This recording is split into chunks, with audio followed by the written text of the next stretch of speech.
Hello, everybody. Welcome to ngHouston. Tonight we have Justin Schwartzenberger talking about reactive forms, and we're pretty excited about that. Sammy and I are actually working on reactive forms, so that's perfect timing. So first I want to let our panel say hello. Denny, you want to say hi? Yeah, hi, everybody. My name is Denny. I work for Servient here in Houston. We do e-discovery, and I work on the UIs using Angular. So excited to be here tonight. Pretty familiar with template-driven forms, but interested in learning about what a reactive form is. Awesome. Okay, thank you, Denny. Reggie, you want to say hi?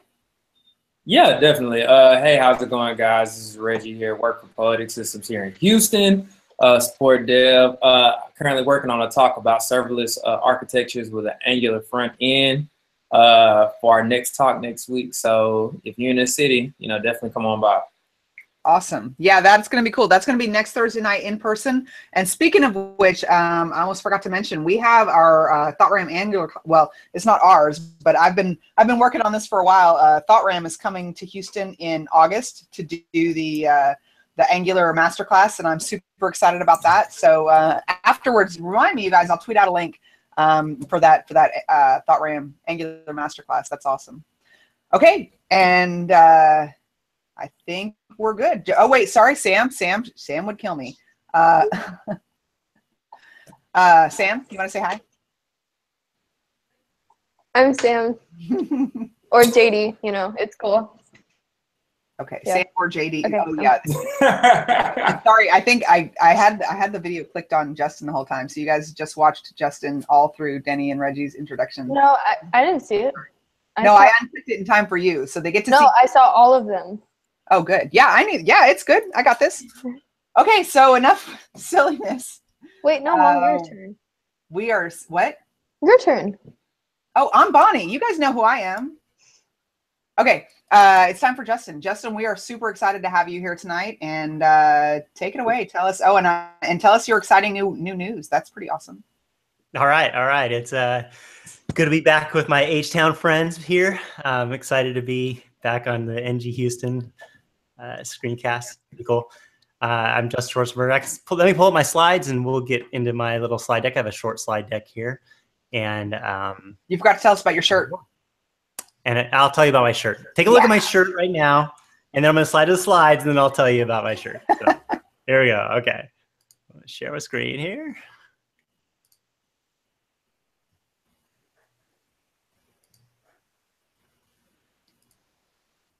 All right, everybody see that? Yes. Okay, cool. So I'm Justin Schwartzenberger. I am now the product manager and consultant at Narwhal Technologies. So I just joined them the other week. Pretty excited about that. We're going to be talking about why reactive forms, why we want to use reactive forms, and what they're all about. Kind of a basic overview of that today. And we're going to dive into a bunch of code. And who is Schwarty? That's me. The shirt, Narwhal. I am a Narwhalian, sometimes called a Narwhaler, but my wife and daughter like to say, hey, we like to call it Narwhalian. I think it fits better. Kind of because like a person who hunts whales is a whaler. So I don't really want to be like a Narwhaler that hunts narwhals. So they say, let's call you Narwhalian. So that's what I am. And I work with the amazing Jeff Cross and Victor Sabkin. Pretty stoked to be part of their team. I also host Angular Air, a weekly video cast about all things Angular. We've got Mike Brocky, Austin McDaniel, and Alyssa Nichol on that show that helped me out with that as well. So it's pretty cool. And we're going to be talking about reactive forms today. And so in Angular, there's two different ways to do forms. We can do template-driven forms or reactive forms.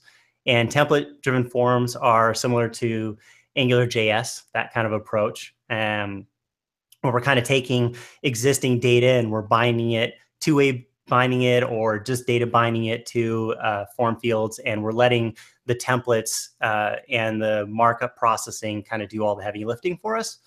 And then there's reactive forms, which is everything else that is kind of moving forward in terms of this ability to have full control over the form model, whether it's in the template or it's in our code, and then being able to monitor and subscribe to things like value changes and get updates on those things and validity, and just have a lot more control over the entire form process, not just having it live within the template. So what we're going to cover today, we're going to do a quick overview of template forms. We're going to dive into some code and take a form that I have, and we're going to apply some template form directives to get that all set up so that it works in a template form way. And then we're going to jump over into doing that as a reactive form. We'll replace all that code and do the reactive stuff to wire that up for reactive forms. And then we'll cover some cool stuff that you can do with reactive forms and why it's an exciting place to be, and kind of why we probably want to be in that space if we're building forms in Angular. And we'll wrap that up with questions that anybody has. I'll demo whatever code. We can kind of dig into whatever we have up until my hard stop where I got to go to my softball game. So that's the plan for tonight. Let's see. So let's just get right into some code here. And as I go through the stuff, like I said, I'm going to first start out and I'm going to kind of show, we're going to take this form that we have here and we're going to apply template directives and things like that to make it template driven. And then I'll switch over to the reactive form one and show that. And then at the end of doing those two, I think if you guys have any questions, throw those in there at that point and we can kind of discuss those in more detail. And then I'll dive into the cool things you can kind of do with reactive and kind of the way it might be a better fit than template driven forms. Sound groovy? Cool. Okay. All right. So let's see here. We got this sign up form, right? And it's got a couple fields. It's got a first name field, and I'm making use of Angular material to kind of make it look a little nice, but that's what's going on here with the blue and the animations and stuff. So we got first name, last name. We've got a select box here with a couple options for favorite decorator. Right, and then we got our submit button here. Actually, let me pull up some, let's see, the inspector, and we'll get this thing up here so we can see some stuff that's going on here. I'll increase that font a bit. There we go. Okay. All right, so this form is basically, we'll slide over here to our code. So I've got this component called the sign up form component. And I've got an inline template here just for brevity and make it a little bit easier for us to work with it here. So we've got this component. It's got some markup in here. It's got these MD custom elements for the material design stuff. I've got a wrapper, input container wrapper, an MD select, that sort of thing. So here's our form element. So we've got, again, nothing wired up to any data collection or anything. No template-driven forms, no reactive forms, nothing like that. But we've got an input field here. For first name, we've got our input field for last name, and then we've got an MD select element here for the select. And so that's a little bit different than our native select element in markup because material design is doing some extra stuff to kind of enhance that. But these are the three things that we're going to target other than our form element up here. And let's start just applying this template-driven forms approach to it. Really quickly, actually, let's go in and go to the module here, the ng module. So we can make sure we're all clear here on the fact. Let's see, I got this in the shared module. That template-driven forms, all the directives and everything that come available for it come within this forms module that comes from @angular/forms. And all the reactive form stuff comes from reactive forms module in Angular/forms. And so depending on which one we're using, we want to import that module to have Angular be all prepared to implement these or activate these directives and give us these dependencies and things like that. And you notice I have them both in here at the same time. You can do that. You can have them one or the other, or you can have them both. You can have a mix of template-driven forms and reactive forms in your application. You can work it either way. Okay, so let's slide back over here to our sign-up form component.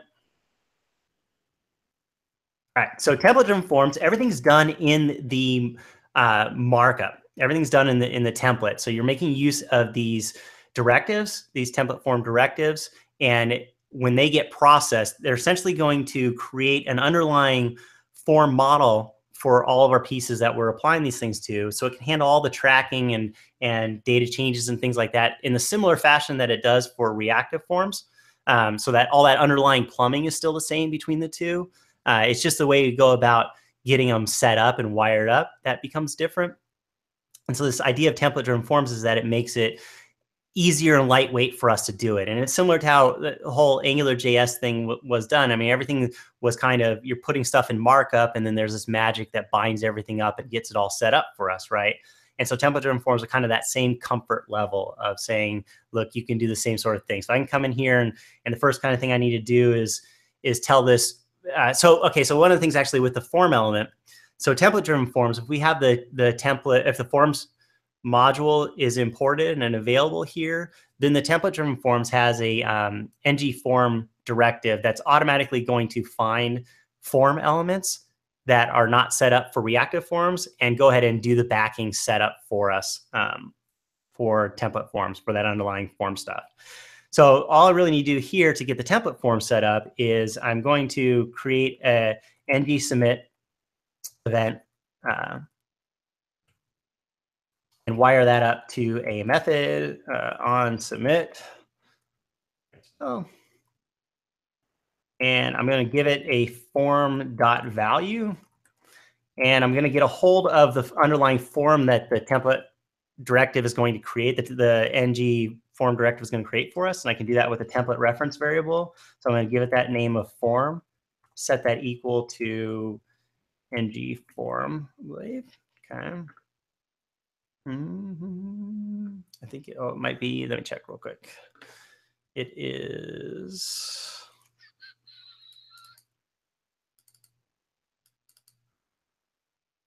Okay.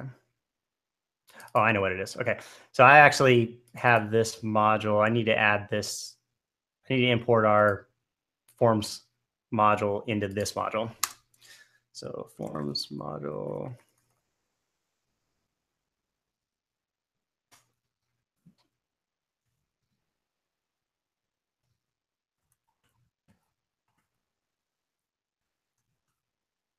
The one I showed you was in a shared module that I have set up for the other forms, my cheat sheet forms that have it already implemented. And so this sign up form component is actually in an ngModule that I wasn't bringing in forms module or reactive forms module. So that's why I was getting some squigglies in here. So now I should be able to go back into this. And I think those will go away for us. Yeah, okay. All right, so what I'm doing here with the template-driven forms is I'm saying, okay, I'm using a template reference variable. So this is this template syntax stuff that Angular supports.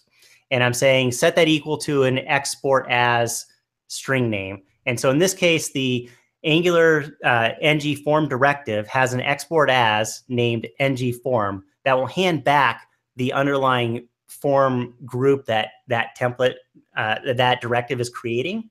And so that's how we can get a hold of it. And then we can pass that, we can use that to pass in the .value into an onSubmit method to essentially capture the value, the JSON object or the JavaScript object representation of that form value of any of these fields that we set up, right?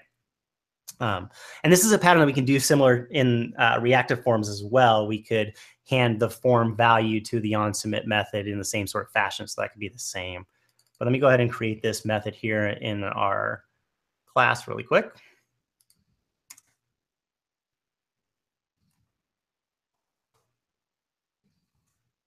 I'm going to console log it.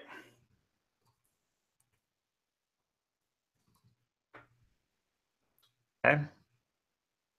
Okay, so at this point, what I've done is I've just basically said, okay, well, template-driven forms, because I have that forms module in here, it's automatically going to take this form element, going to create a form group underlying for it, and now I have access to it.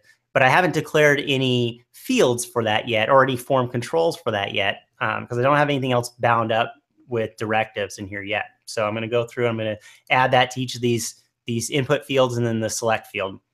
So for template-driven forms, we need to give it a ngModel directive.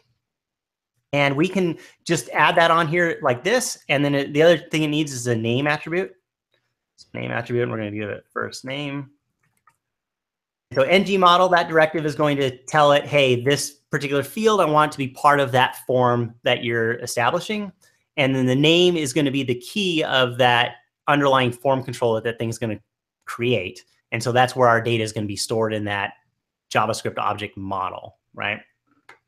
Now we can also do things like bind this to some data, to a data model, and we can two-way bind it, or we could straight bind it to a model. And this would be kind of an approach, like if you thought of AngularJS, and let's say in AngularJS you had a data model library that had all, like for this sign-up form, right? Let's say you had a data model library that had a sign-up form model, like a class, and it had properties, first name, last name, that sort of thing. And it had some built-in validation maybe that you could check if that model is valid or whatnot.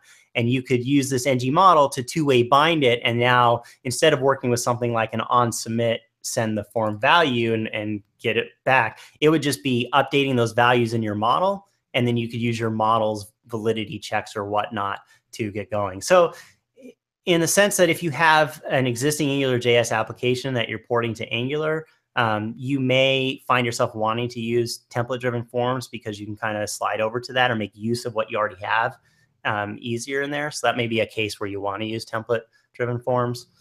I think for the most part, once you're living in Angular, you find ourselves wanting to just gravitate to reactive forms, and we'll see kind of why as we go forward. So I'm going to add another one in here. Kind of hard to go back to template-driven once you've discovered reactive. It's kind of amazing. Yeah, you know, it's a bit of a challenge because sometimes you're building like this sign up form. Maybe there's not a whole lot of like magic I need to do in terms of it monitoring one field changing and then adapting it to do something else, or these other things, or maybe there's not a whole lot of validation or autocomplete sort of thing. So maybe it's easier for me to get up and running with template-driven forms because it's really just like I want to collect some data and then just poof, submit it, right? So right. I think there's still some drive to say I kind of want to do template forms at times because it's quicker, but all these you unlock all these other different potentials. And I think as we develop things, right, we're constantly refactoring, we're constantly adding new features and stuff like that. And the minute you start doing that, and you're like, man, now I have to uproot all the plumbing in order to get there to start adapting that. Whereas if you started with reactive, you're kind of already there. So yeah, I think probably it's more of, yeah, reactive. And then like you said, once you see all the stuff you can do, it's kind of like, oh yeah, I want to have that all that possibility, right? It's cool. It's like a new toy. Right. Okay, so last name. And for these strings, we can give it whatever we want. I mean, basically, I'll show you here in a minute when I submit this thing, how this maps to whatnot or whatever. And so then in this MD select, we're going here, ngModel, and equals.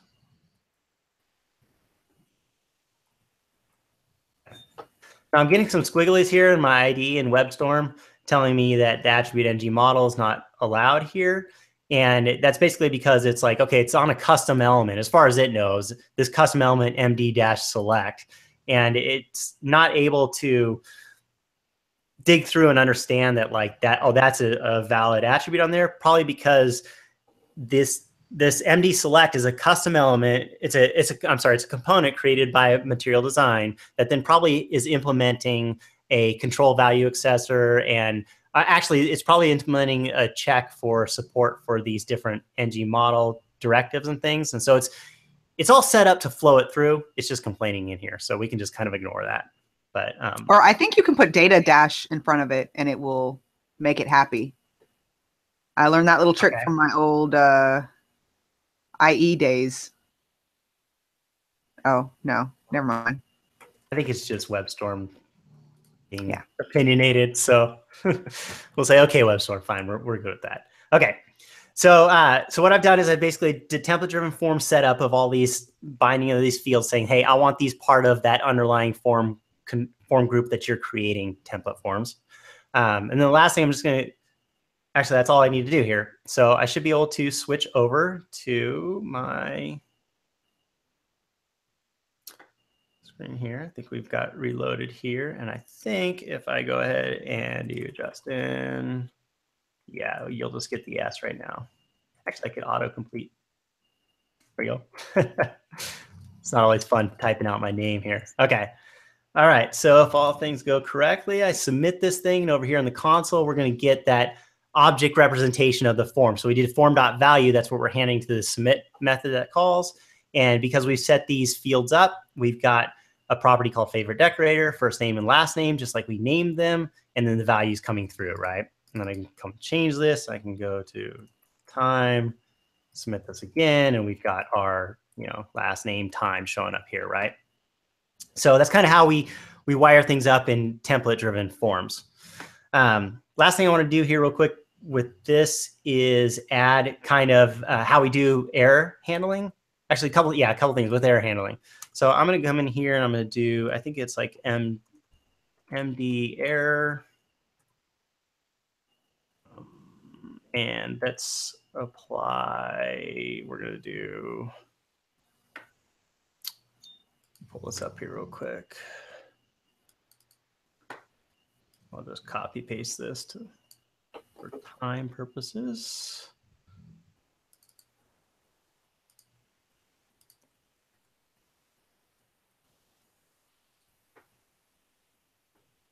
Okay, so I'm going to set up this error display using the material design error component to kind of show us this validity that we're going to add.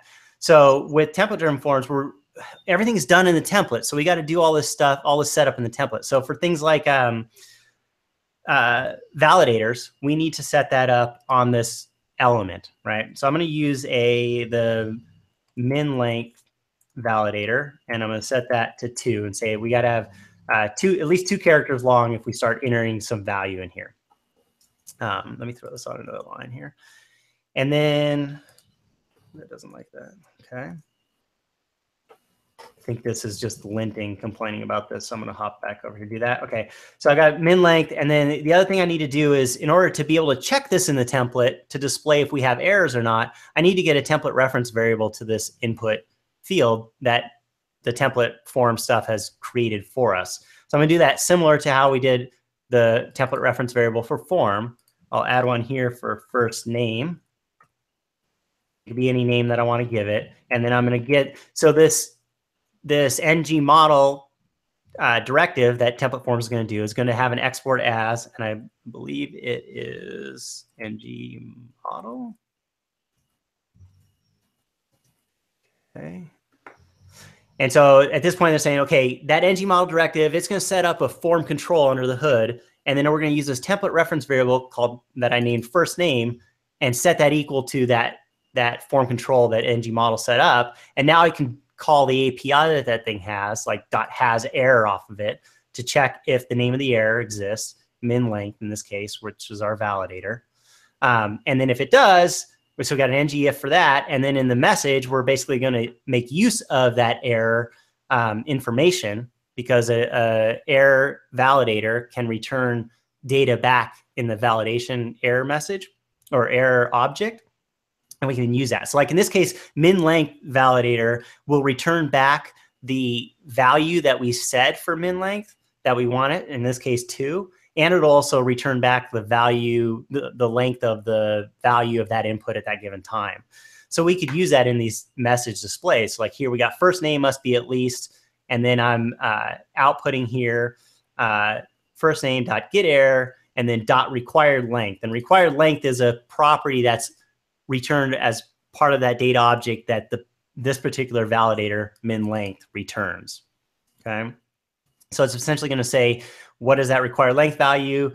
We've set it to 2, so that's what's going to get rendered here. It's going to be like that must be that many characters long, right? So let's look at this real quick in the browser. So the min length validator, it's basically, if it's empty, it treats it as fine. So that would we would want to put a required validator on here if we wanted to say it had to be, you know, have some value in there. So right now it's going, okay, I'm valid because the min length is just checking, hey, if you have something greater than 0 in there, then check to see the length. So at this point, if I type A, I'm hoping it'll validate. There we go. Okay. So now that validator is kicking in and there are error messages getting displayed, and you see it's dynamically showing the 2, which we've configured to be that min length. And if I come in here and I put another one in there, then now I've I've qualified it, it validates, and we're good, right?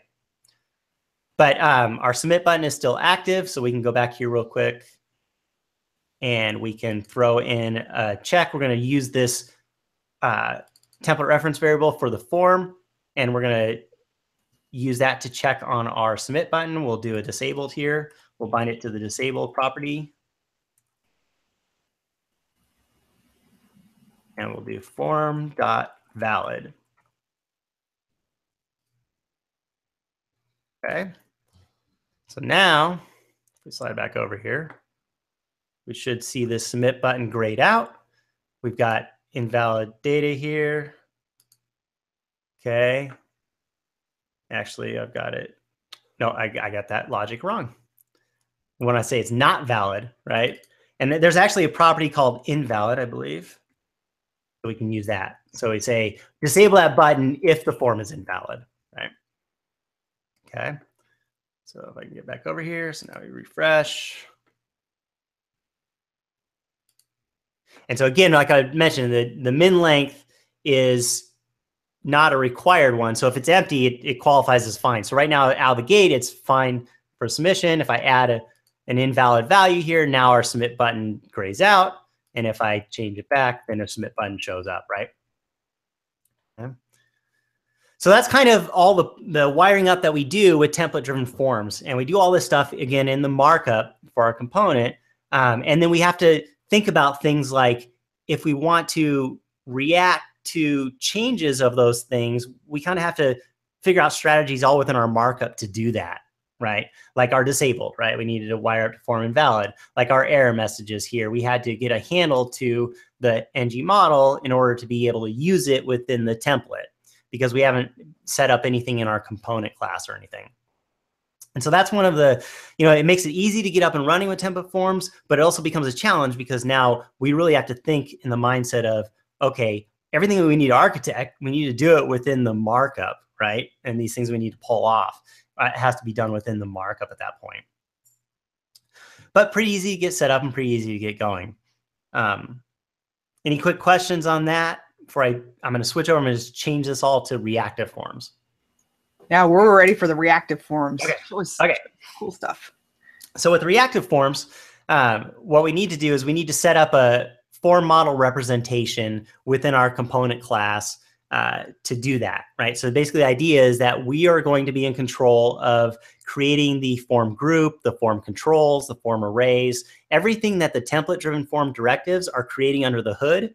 We're going to now control creating that on our own. And we can do that in this component class. We can do it in other services or other classes and hand that in. We have complete control of when we want to set that up. And then we're basically at the component level, we're just wiring that up and saying, here's my form model stuff I've got. Now connect it to this markup and then do your thing.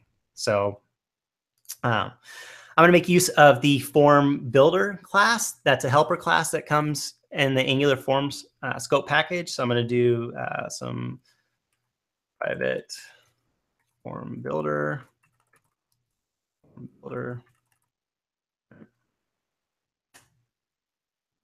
That. And I'm just going to set it up in the constructor here. I gave this the syntactic structure here for TypeScript of private here, just because you're probably going to you might end up saying, I want to set that up. Maybe I want to do the form builder stuff inside of ng on init or whatnot.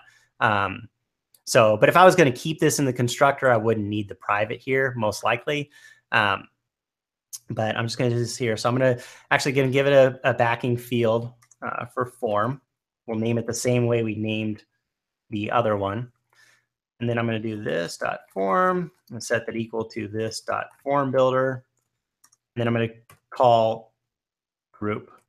And this is going to build me a new form group from the form builder. Now, forms, they all start with a form group. So in that template directive of ng form that we put on there, or the ng form directive from template forms that finds the form element for us, it's creating a form group to represent that form. So it's a hierarchy. So everything, the form starts with a form group, and inside that form group, you can have form controls, you can have other form groups, and then you can have form arrays as well.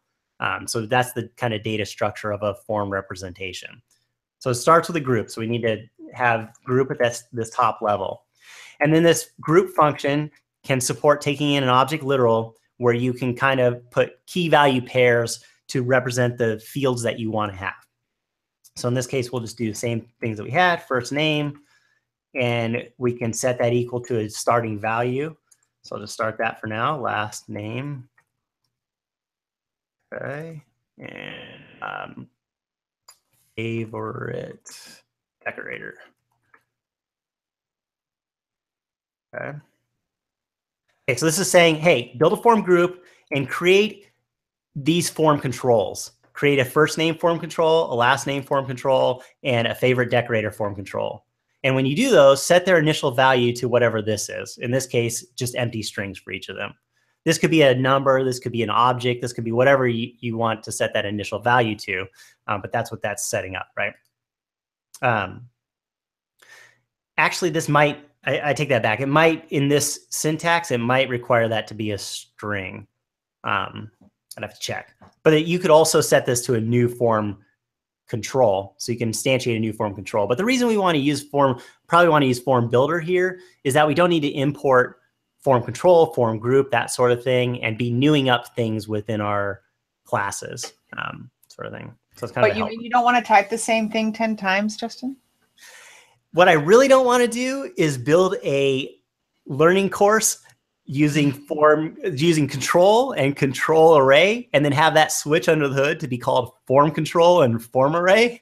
If I would use a form builder, then I wouldn't have had to worry about that switch, right? So that's kind of the big thing is, yes, typing it a lot, but more of like whatever these objects that this thing is creating, I don't need to know about it because it's abstracted away, right? And I just give it this object literal. So now I don't have to worry about those objects changing on me, right? So yeah. Okay, so then the other thing that we want to do here is we want to set up our validators. And so in Reactive Forms, we could set up our validators using validator directives as well. And that, so we do it in the markup like we did for template forms. But generally, you're not really going to want to do that. I think the biggest reason is because it ends up with some like change detection issues and things you're going to have to deal with as you start breaking up your forms. Because what you might end up doing as you go forward is you're going to build out your forms, and we're in this component world, right, in Angular. The beauty of componentizing all these things and making these small bits and chunks that we can work with. And so you're going to end up really quickly going, I've got this massive form. I want to start breaking it up into child components to make that easier to work with, right?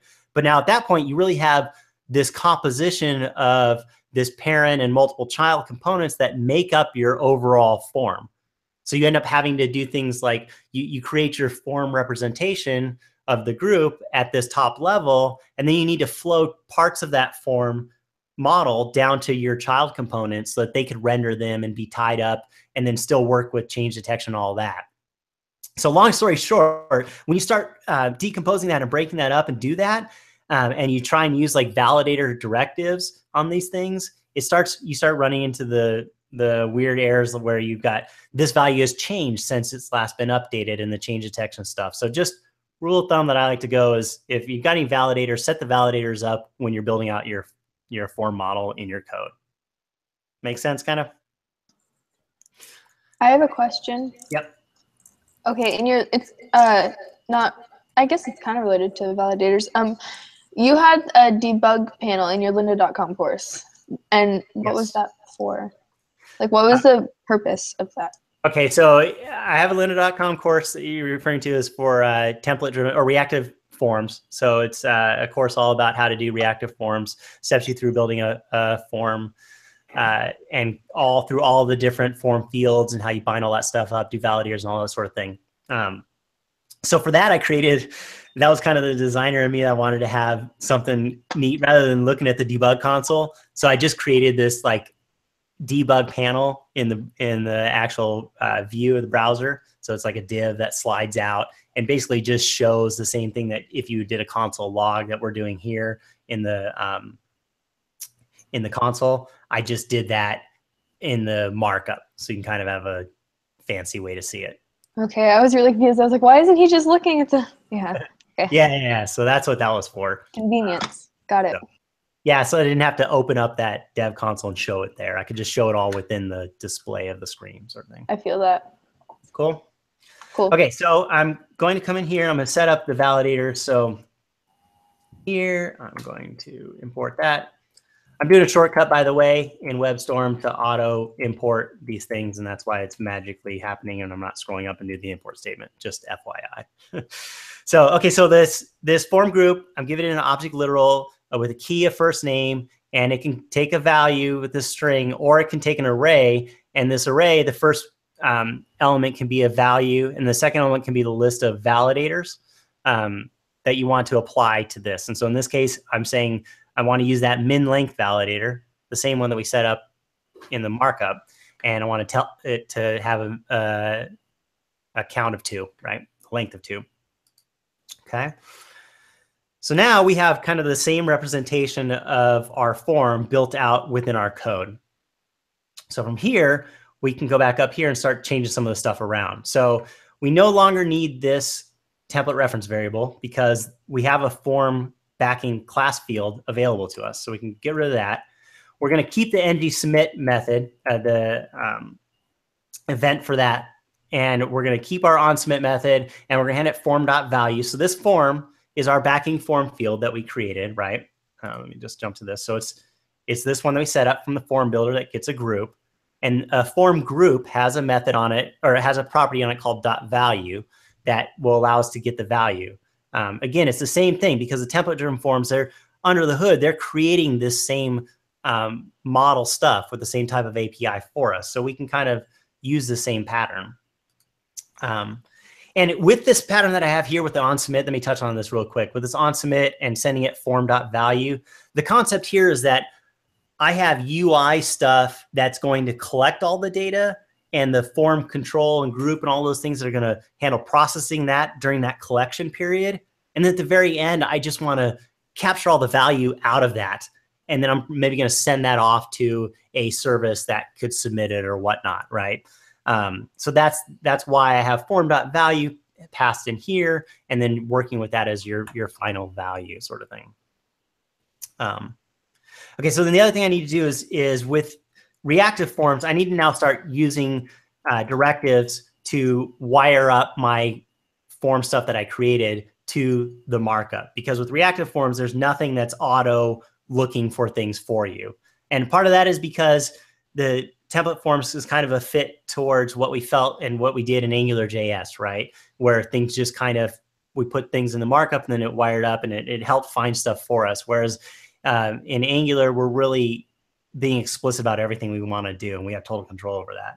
So at this point, I need to bind that form field to the ngForm directive here for this. I'm going to use square brackets to bind it here, and I'm going to do form.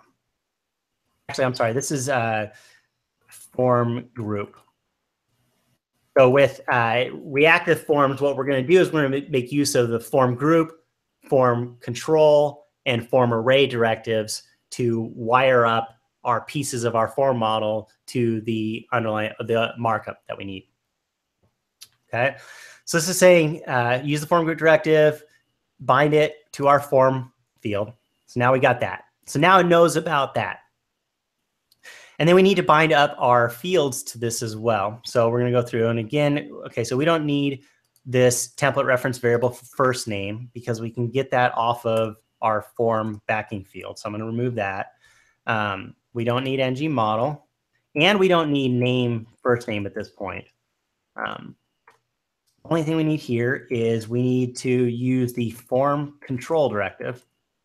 And we're using form control directive because we've set up a form control in this case, right? So we did form builder.group, and that gave us our form as a group, right? Form builder.group. And then we passed an object literal, and we're saying set up these form controls. So these are all form controls.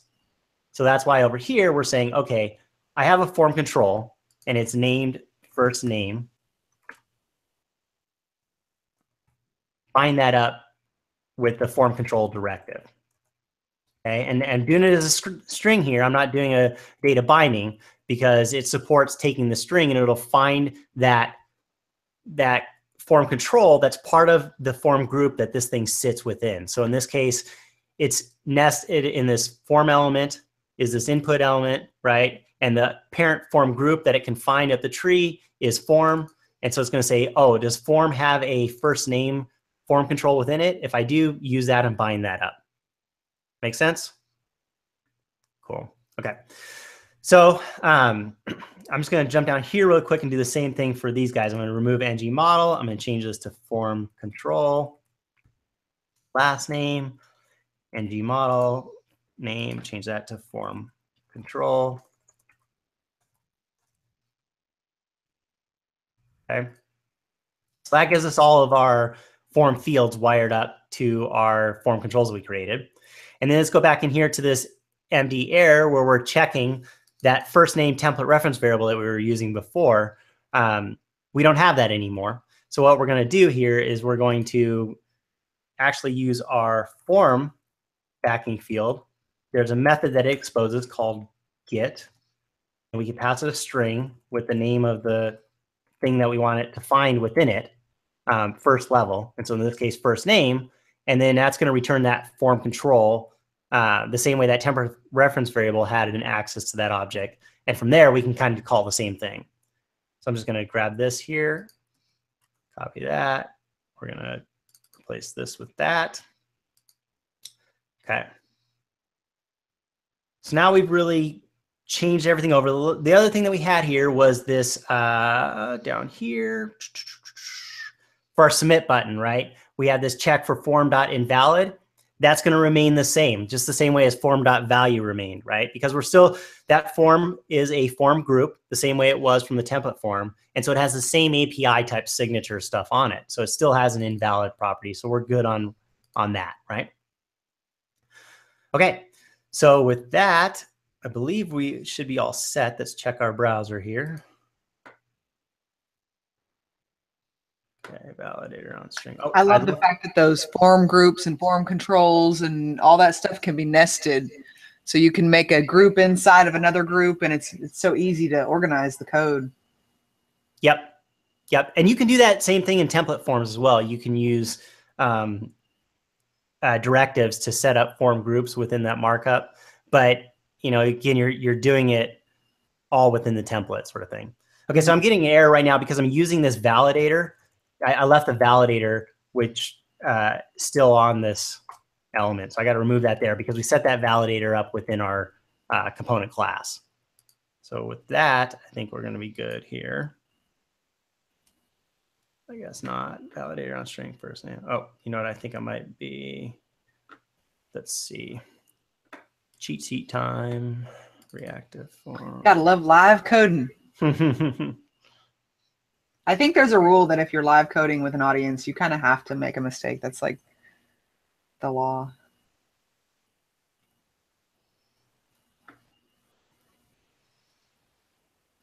Probably. And I hit this the other night too, and I solved it, and now I'm not remembering what it was. Let's see. Okay, so that's because we weren't all watching you. Right, right. Pressure's on.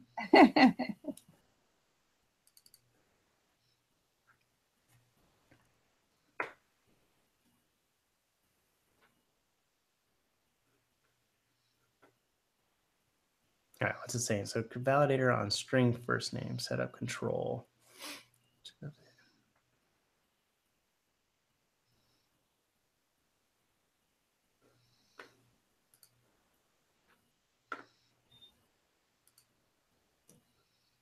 What's the error? So it's complaining about the validator setup on the form control first name.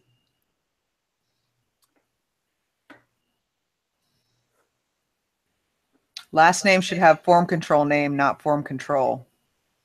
From Yogan in our comments. This right here.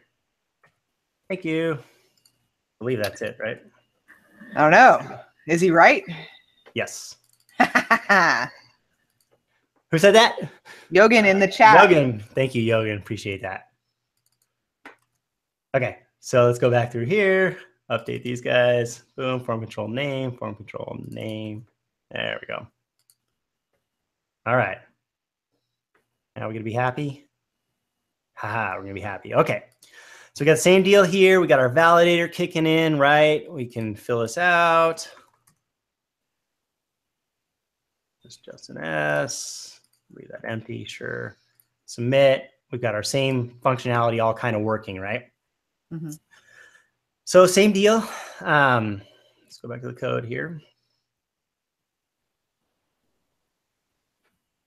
Okay, so okay. So you know, pretty similar stuff that we can do with both and get us aligned to using these reactive forms, right? But with this, now we've got a bunch of other things that we have open to us because we're in this reactive forms world, right? One of the big things is testing. And that's one of the things that a lot of people gravitate to and say, okay, well, reactive forms is going to allow you to do better unit testing or behavior-driven testing. It's going to be a lot easier for that story. You're like, okay, cool, great. I can kind of see that. I go into my component class and I have this fact that I'm building up this form group, right, within our component class. So that makes sense. I could hand that in via constructor injection or bring that in from another service. Sorry, bring another service in and get that from there. I could make this component have an input where it receives a form group and gets this from a parent component that sets it up. So sure, I've got this kind of more, I pulled it out of the template being its magic. So it allows me to test it, right? But I could test some stuff with template-driven forms as well. But really the big problem there is that with template-driven forms, when we get into our testing of that, we end up having to select, like if we want to start testing, okay, if we set a value in this component, in this form control, and we want to check if our validators worked or whatnot.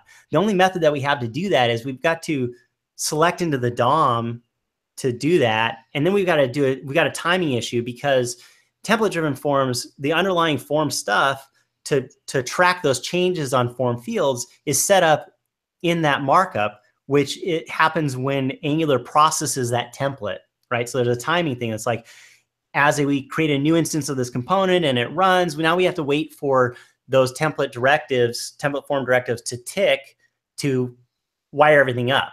So now we do things like we've got to delay until a certain amount of time in order to get that thing and to check those values. Where if reactive forms, we can just dive right in and start checking those values within our unit tests because we're not relying on the template to be processed in order to check those things.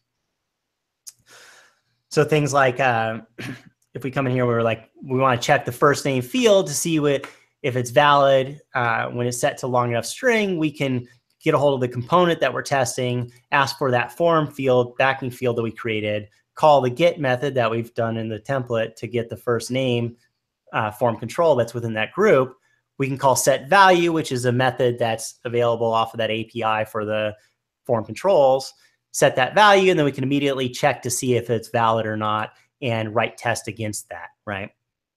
But in the template world, we would be requesting this from a DOM element, and then because we're requesting the DOM element's value, we end up being in a spot where we have to wait for that DOM element and all of its changes to process, which means those template directives to process, which just this timing pain sort of thing. So definitely from a unit testing or behavior-driven testing standpoint, reactive forms opens the door for a lot of stuff.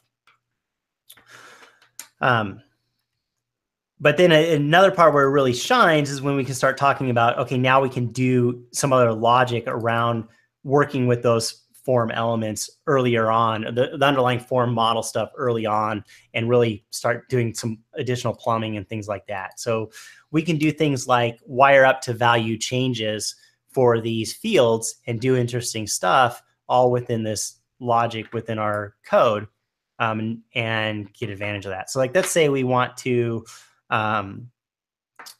listen for value changes on first name, and when it's Justin, change the favorite decorator to content child, because that's my current favorite one, right?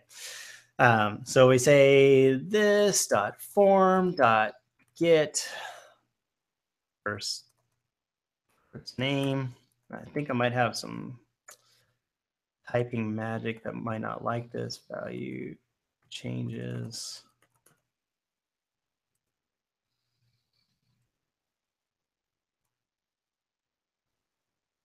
We'll just subscribe for now.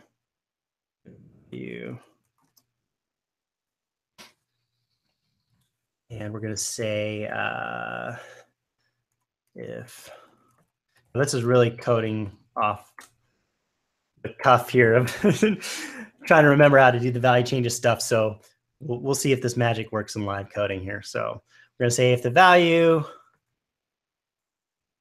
equals, and we'll just do capital Justin, and we will get a hold of this dot form dot get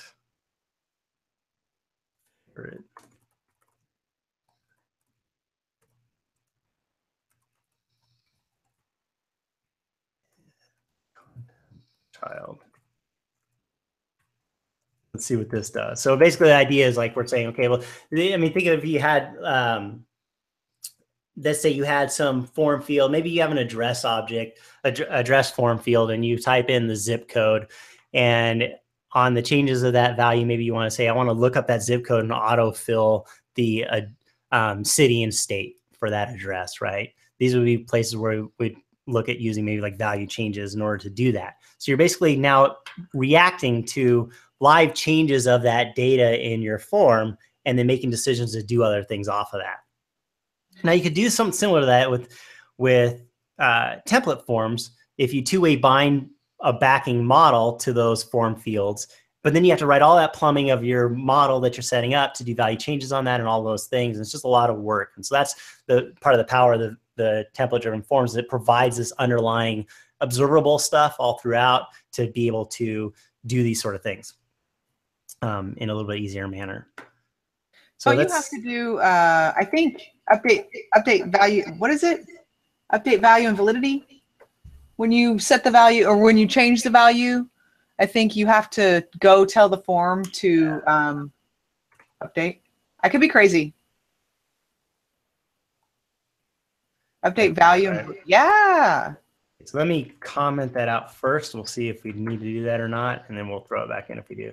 I think we might need to do that because we're reacting to one thing and then we're changing another thing, right, in that reaction to that one thing. Let's see here. Okay.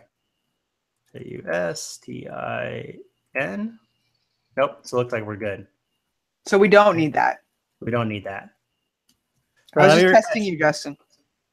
So did I pass? I hope I passed. It works. So I guess I passed for now, right? Yeah. But there's certainly cases where you need to do that, right? I mean, it's a puzzle that you start figuring out as you go deeper and deeper into this stuff. You're gonna run into things as you're changing values and stuff like that. But hopefully a lot of the stuff in this reactive world, I mean, I think that like some of that stuff starts to surface again when you start breaking up these components of your form and start doing it in subcomponents. You may start hitting some of that stuff, but yes. So, okay, so to recap really quick, what's going on here is I said I wired up to value changes. I said when the value of first name is Justin, set the favorite decorator to content child, right? But I didn't do anything to change it to something different. So that's why if we go here and we play this out and I'm typing, I started out the initial form, it was empty. As soon as I got to the word Justin in there, it switched to content child. If I type any more, it doesn't switch it back because I didn't add any logic to say, oh, change it back. But like if I went here and I said, okay, I'm going to change this to input, and I came here, I'm like, okay, still input, still input, still input. Oh, I'm back to Justin. Now I'm to content child again, right? But you can kind of see that now you've got this power to say, okay, I've got form fields that need to interact with other form fields. I can do all that stuff in a pretty easy manner with value changes. And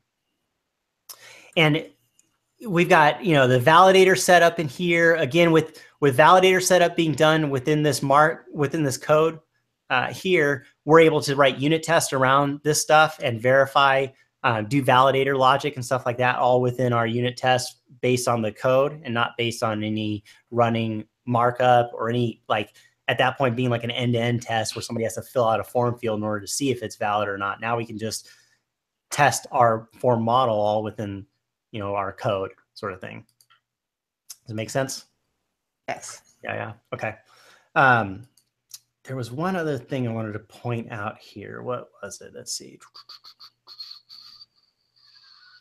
Really quick on like the subscription, the subscribe stuff, you know, probably wouldn't want to do that sort of pattern. I mean, you're going to have to unsubscribe. Oh, no, I'm sorry. I take that back because I believe that all the form stuff, like these value changes and stuff, they're self-ending. So we don't need to actually do an unsubscribe pattern on destroy of the components for form stuff. I'm trying to remember now. I might be wrong on that because I might be confused with routing and the route. I know the routing stuff does. I think the form control stuff you still need to. We would need to unsubscribe. So if you're familiar with that, like if you do subscriptions within your code, there's a lot of subscriptions that you'll need to, you know, ng on destroy, have a strategy for unsubscribing to those subscriptions that you created. So a subscribe call will return a subscription, this dot sub sort of thing. And then that you would do like this dot sub unsubscribe in order to clean up after the subscriptions that you created in there. So that's something to think about, right? I believe we could probably actually do yeah, I don't know. I don't think so. Sorry. Thinking out loud. Okay, so we didn't. Don't forget you have a hard stop in 15 minutes. I do, so I better wrap up here so you guys can ask questions and then we can get to anything that we want to dive into. Yeah, let's do that. So questions. I have a couple questions, but I will yield to Denny or Reggie if you guys have questions because I have a couple, but I know we're running out of time. See how much Justin can shove in our brains in a limited amount of time. So, quick question. Do the reactive forms have observable states? Yeah, are you like asking kind of like I mean that's kind of what's going on here with value changes is that we're saying, okay, give me the first name, which is a form control, and then that particular first name, the form control model has a value changes that exposes the observable that is getting kicked off a next value every time somebody changes. So it does the wire up for us in terms of the form element, capturing all the keystrokes and all that stuff, whatever it does under the hood for that. And then it's brokering that through that observable to push that through. And so if we subscribe to the observable that's returned from value changes, now we're getting the updates of that data as it changes. Is that what you're asking, or? Yes. Yes, okay. yes. Okay. And I think, so the example that you're showing is the this form get first name value changes, but you can also put value changes. Is it the same if you put it on the whole form and you want to watch that whole form? Because that'll be an observable. I think if you do this dot form dot value changes, does that work too?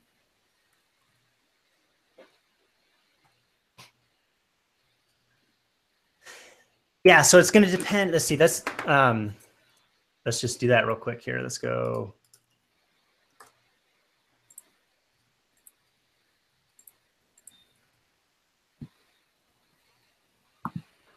And so at this point, the value changes is the value changes of the form group, right? Because we're doing value changes off of form, which in this case is a form group. So let's head back over here, get this reloaded. So we can watch any individual field, or we can watch the whole entire form, or we can watch a group. Right. We can watch whatever we want. So we can put value changes on any of the form controls or groups. Is that right? Or form arrays. Yeah, I think they all expose value changes observable off of them. So like in this case, we're saying we're watching, we want to subscribe to value changes for that form group. And through that, that's going to say, okay, I know I have form controls within me. So if any of those change, kick off that observable change for the form group that is the parent, right? So like in this case, I typed A, I see my console log of that as value changes. I come into last name, I type 3, boom, I get another one. Change favorite decorator, boom, I get another one. So any of these values that I'm changing is kicking off. So yes, you can set it up at any kind of tier level and it's going to know how to do that, right? So last name, it says 3, but it's not throwing it. How do you specify if you want letters or numbers, or like I know for letters you put string in Java. I can't remember what we used to put, but I know there's, yeah. So there's a pattern validator that comes out of the box, and you can give it I think you give it a string or a regular expression. Ooh, you got me regex on the fly here. So like, I don't know, something like that. Let's see.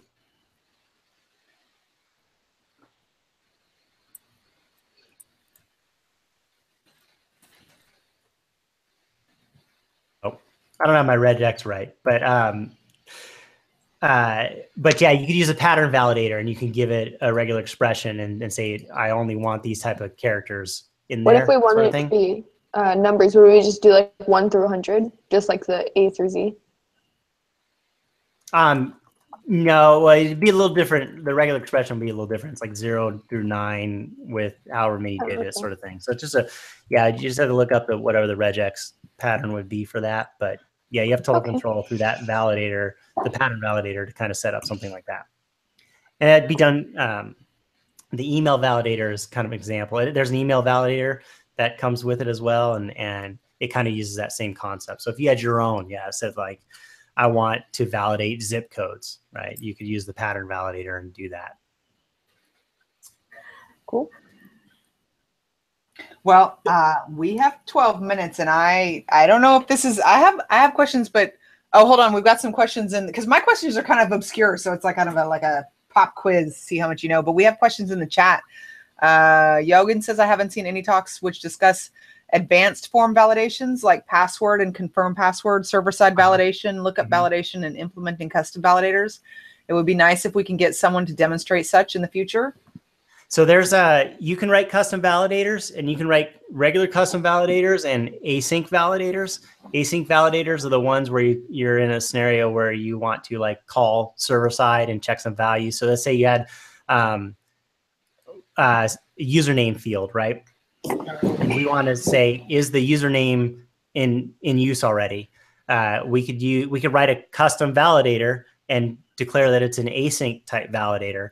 And that would handle kicking that off and sending that async request off and not be blocking, and allow you to then check server side to see if that's in use or not, and then kick back to the client. And so there's a handful of validators, just regular validators that come out of the box with the Angular form stuff. And then from there, we can create our own in those two fashions, just a regular validator or async validator. Yes, it's definitely a little more complex topic. I could totally see a session on that would be good. Don't you cover that in your lynda.com course? I do. I show how to do a custom validator in there and kind of give you the idea of how that works. So yes. Yeah, so Yogan, not to plug it actually really is a good course. Justin has a lynda.com course about reactive forms, and he goes into a lot more detail. Tonight we're just doing like a quick, but yeah, and also Justin's pretty good about, you can ping him on Twitter and ask him crazy questions, and he'll give you crazy answers. I shouldn't volunteer you for that, Justin. Just ask him whatever he wants. Yeah. Right. So one of the things real quick on this form that I've got up here, if I can go back to that, this, we set up for that value changes for the entire form group, right? And so if I go in here and I type A, I start typing some stuff, see how the console is just popping up all my changes. I mean, it's getting every single keystroke that I'm changing here, right? So let me reload and do that again here. So if I'm in here, I start typing slowly, you're seeing that value changes is firing off and capturing that. So if you start thinking about, I want to do value changes on a form group at that higher level, well, that's going to do all the changes of everything within that group. Anything that changes within that group is going to kick that off, right? So you just want to be careful of, where do I actually want to monitor for value changes and to do stuff, right? If it's specifically for this first name, then I probably want to do value changes on that first name form control and not the group, because it's going to be running all that time. Does that make sense? And you can debounce that. Yes.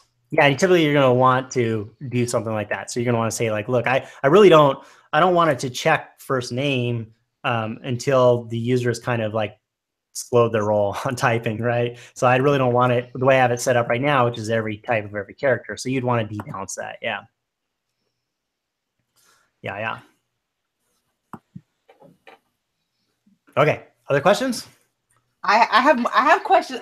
We should get you to come back because I think that we should let people have some time to kind of digest the basics, and then we might try to convince you to come back and do a deep dive and go into some more advanced topics, because I think there are lots more questions. I know you have to go to softball, but just a real quick question.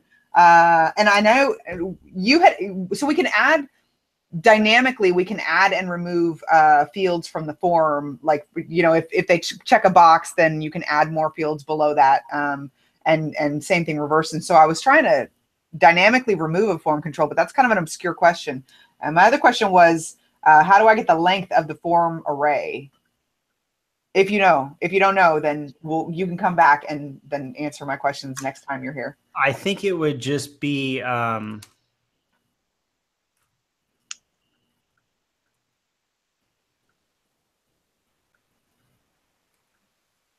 see, I told you I had obscure questions.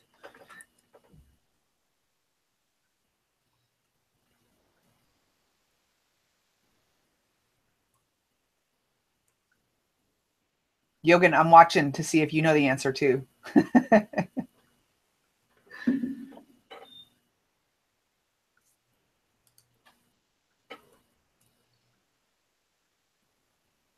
And I actually did find that on Stack Overflow this afternoon, but the answer I think was outdated because I think Reactive Forms maybe has gone through a couple of versions, so it wasn't there.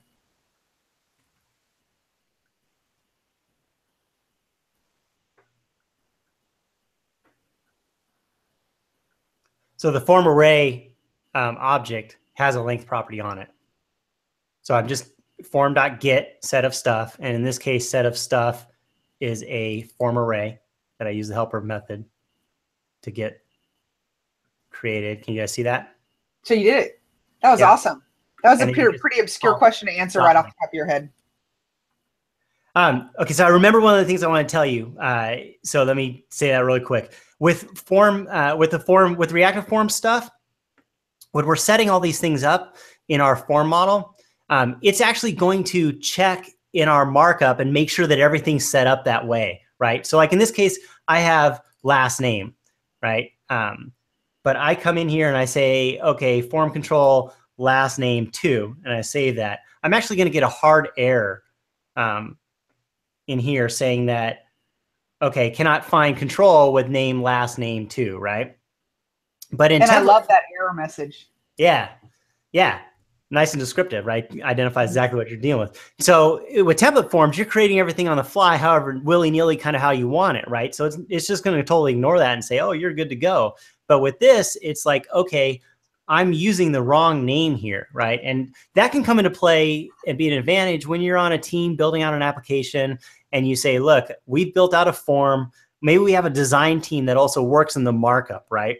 And down the road, they come in and they edit this markup for the form, and they decide to change a name on something or rearrange something like that, right? And you have unit tests to check and run this stuff. Now you can kind of confirm that, you know, that works. And plus, when they run it runtime, they can see, oh yeah, I've broken something there, right? Where template forms, because the magic is taking place in the markup, you can kind of get stuff that's not really apparent that form field's no longer in there because you changed the name, sort of thing. Make sense? So you just get a lot more rigidity and binding of like, this is the intent of what I want to do with my form, and let's make sure everything is in an order and correct with that. So that was the thing I remembered. Sorry. That was awesome. And I want you guys to know, just FYI, we had another speaker who had a scheduling conflict, and Justin got like, what, 3 days notice that he was doing this. So Justin, that was an awesome presentation that you came up with on the fly. That was cool. We always love having you. And yeah, and I very well might reach out to you in another month or two and ask you to come back and talk more about this topic, because I think there's so much to talk about. So if you guys watching, if you want to hear more about it, let me know so I can bug Justin and have him come back. And even if you don't come back and talk about Reactive Forms, I mean, you kind of have to be a regular because you're awesome. We always love having you on ngHouston. And I have to apologize for Denny because his internet was giving him problems. So he actually lost his Wi-Fi, but he said thank you And thank you from the rest of us. You're awesome. It's always fun having you on. All right, well, house cleaning here real quick. For full disclosure, I was going to present this to you guys next month. So I was already thinking about it and preparing for it. So it's not like I just off the fly in a couple days got it going. So I did have some prepared time. Awesome. But yeah, it's and yeah, definitely. I think it would be cool to do a session at some point where it's just kind of like, okay, fire away. I'll pull up an editor.